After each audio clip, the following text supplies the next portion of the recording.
Thank you.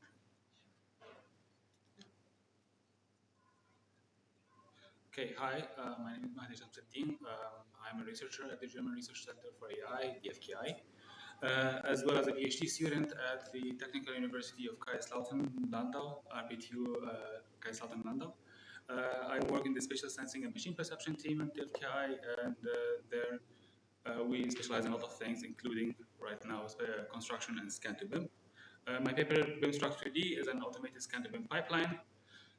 First of all, we know that when we go and scan a building, we bring our terrestrial scanner, we place them in the building, and those do not provide us with a BIM model. They provide us only with raw data, which is unstructured and contains a lot of clutter. And the process of transforming this data from raw data to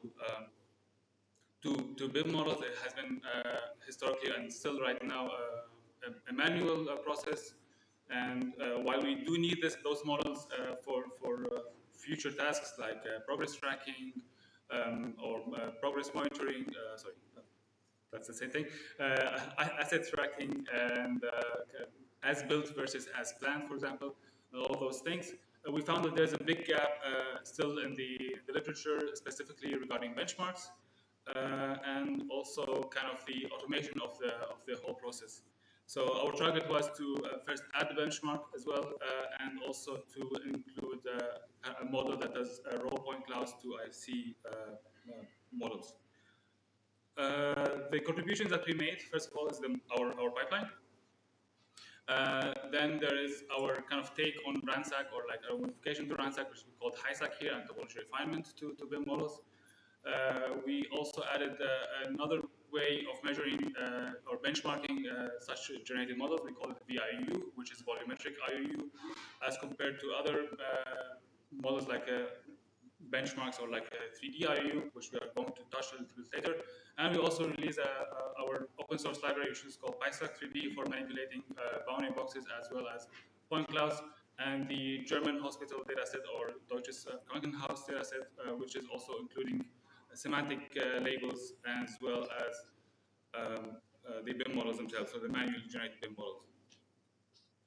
So to cover the method first, the method is kind of a pipeline which starts first by data acquisition, followed by semantic segmentation. So that's where the AI comes in. Then we do the geometric reconstruction with some domain knowledge. And finally, we get the BIM model in the end. The first part is, so we do the data acquisition, and then we do segmentation of each floor separately. So we look at the histogram data in the z-axis, and we look at the data and we say, oh, this is where the slabs are, because they have a large kind of amount of data there. And we first remove this kind of, we say we target this floor, and when we start with one floor, we feed it to the segmentation model, and then afterwards we do the rest of the pipeline.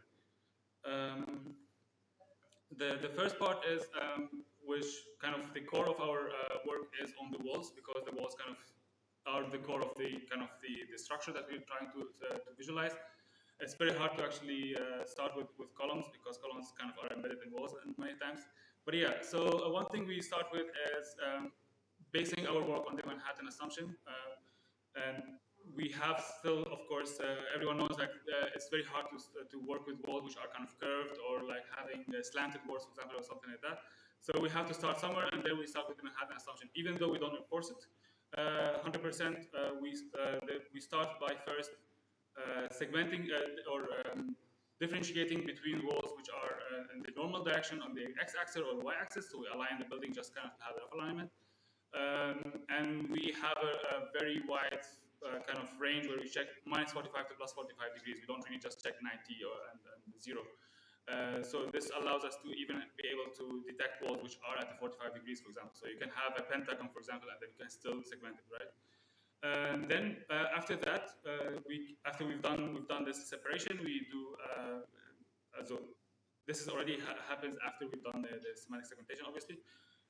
What we do is we want to do the fitting on the walls. And probably you've heard of RANSAC, and RANSAC does this random sample consensus. And there you're trying to select multiple points and see if a wall fits there, and then you get the one which gives you the best result. Unfortunately, if you try to apply it to a full floor, that will fail miserably. And even if you try to segment one wall on its own, it will probably fail as well, because you have two planes of that wall, and RANSAC will probably try to fit one of them and might not always fit the right one. So here is kind of where we try to modify it, and we introduce this hypothesis where we know that walls are generally parallel planes, and we first try to check the histogram of that data that is perpendicular to the normal of the wall. And there we can see the two peaks of kind of in the data. And from there, we use those peaks to seed our RANSAC algorithm. So it's not RANSAC anymore, it actually becomes based on a hypothesis that we have. Then afterwards, we have two planes for that.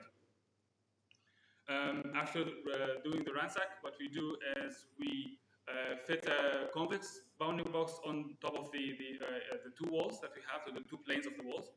And there we try to find the minimum oriented boundary box around it by kind of, you just rotate it and you see what is the minimum area box that you get if you put the convex if you create a convex cube out of those two walls.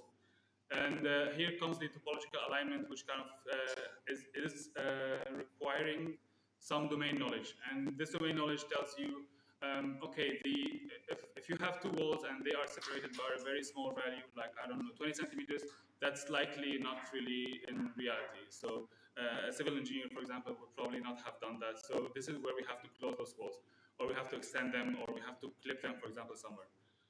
Of course, there are special cases in every case, but here we're trying to kind of cater to the most general case. Then beyond the walls, so now we have kind of the main structure of the building. We move to the doors second. We know that doors here are children of walls, and the door will not really be present in the middle of nowhere, and there is nothing there. So the first thing is we look for starting from our semantic segmentation, we know that our model knows where there are some door points inside the wall. And that's the first thing that we start with. And then we start expanding those points until we kind of fit the whole wall, the whole door. And what I mean by is that if you have an open door, this door does not belong to any wall, like it's like the door leaflet, right? And if you try to just say this door is belonging to the wall which is kind of parallel to it, you might actually put it on the wrong wall, and especially if it's perpendicular directly to its origin. So we try to expand actually from the points that are inside the wall, and then we get that leaf, and then based on that dimension we get, if it's an open door, we know the width of it, and if it's closed door, you already know the width of it, and then you just put it in there. In some cases, you might have double doors, which we kind of separate in this case. You can argue if that's right or wrong. So the main issue here is segmentation. You cannot really say what a thing is just because it's empty, and that's why the door opening is kind of the hardest part to find. Moving to columns, again, our semantic segmentation algorithm, which was trained specifically for those kind of things, will find different structures that look like columns. And here we have two options. It either is a circular column or it's a square column. And then if you do a curvature analysis using the PCA, the localized PCA, you will find that a circle will have very similar curvature all over, and for a square, you will have spikes in the curvature around the corners, and that allows us to know and filter out if it's a circular column or a square column, and then we just fit those with regular existing methods. Now for the evaluation of this method. First of all, the existing methods. So there are existing methods to evaluate Scan-To-BIM that use point to model distance. While those are fine, in this case we wanted actually to evaluate, since we already have a manually generated BIM model, we wanted to see how can our automated pipeline fit or compare to that manually generated model. So we're not really comparing point cloud to model, we're actually comparing model to model. And there, what we've seen was using something called 3D IoU, which is you have the bounding boxes, you match them together, and you find the area in between, so the intersection over union, and then you get that. But then the problem was, how do you know which wall there is? You want to match, like, which output wall to which ground truth wall, let's say. And in the literature, what we've seen is they use something like a Hungarian matching algorithm, which was a kind of a score maximizing matching algorithm that gives us the best score that we can get.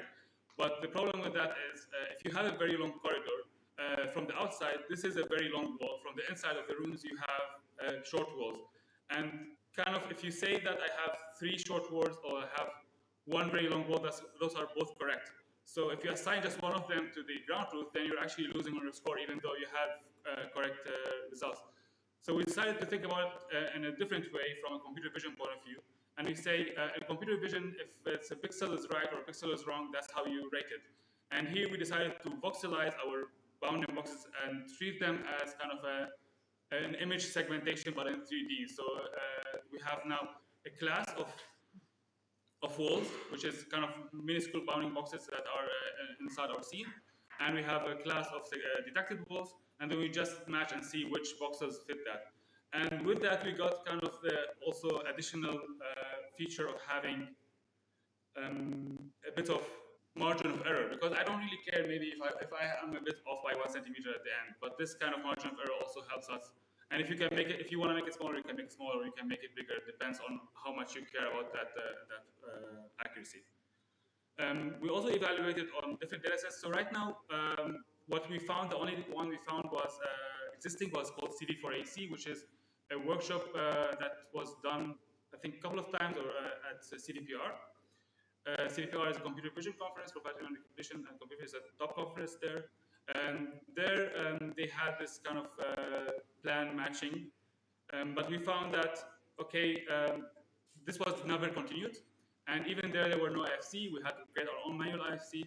And so we decided to go also and create our own data set, which was including the segmentation data, manually segmented, manually annotated, and also manually created ground truth. And it's kind of published now. You can always access it. We published also our own generated models for evaluation as well. We show the results here on the CV4AEC first. So we show 2 comparisons. First, we want to show the comparison what 3D IoU gives you versus volumetric IoU. And you can see here there is a much bigger we get a better result on vIoU, and that is because of the better matching. And we can show you a bit of the results on the segmentation a bit later. And that improves a lot, for example, in a lot of the in most of the classes, except for sometimes with doors, it's a bit weird there because it's a very small class. It kind of could have some issues with the matching. While when we wanted also to compare our method to kind of a baseline, we built the same pipeline without the topological, so without the contribution that we made, but with using RANSAC. So it still has the segmentation of the wall. So kind of we did not want to make the baseline weaker, let's say, on purpose. We just replaced our contributions with the regular RANSAC, and we show that there's a massive improvement there. And then we also tried to say we want to use our own pipeline, but instead of trying to use a pre-trained, also the model that we trained for semantic segmentation, we decided to use the actual ground truth data that we labeled manually to see what improves. And we saw that, okay, the walls, for example, they do not really improve a lot, but doors, which are a small class and very hard to classify sometimes, they improve by a large amount. So they see there's a gap there still to be reached. Those are kind of how the qualitative results look like. So left side is our segmented output. The right side is our manually annotated data, and you see kind of the generated model. I left that one on purpose, although it was actually kind of a bug in the output of the data. You see that there's no wall in the middle. This is kind of an IFC output. The IFC output here was a bit buggy. But you see that most of the walls are actually properly segmented. So you're penalizing yourself a lot if you say, oh, this is a small wall versus a very big wall, and you just say you're going to use 3D IoU. This is the ground truth BIM model like over here. This is from the data set that we published. Yeah, so let's just kind of wrap it up here. We have a bit of limitations here that we're still having, like the Manhattan mode assumption, even though we don't really enforce it, but it's still kind of there in like curved walls or oblique or having, oblique walls and curved walls mainly. We are still a little bit sensitive to parameters, and the direction out of that is to have the data actually tell you what the parameters are. So based on the average width of walls, for example, average width of door or something like that, like hallways, etc. And the ontology itself, which we are still trying to improve. So here we are only covering 3 walls, doors, and columns. And this is kind of by design because the CV4AEC data also only covered those. So we wanted to have a benchmark which we can compare to. So we only cover those right now, while we plan to improve them. And since the data already, like what we're publishing, includes the windows, for example, and pipes, etc. We are hoping to cover that as well, and potentially even improve the segmentation with using open vocabulary. Thank you very much, and welcome your questions.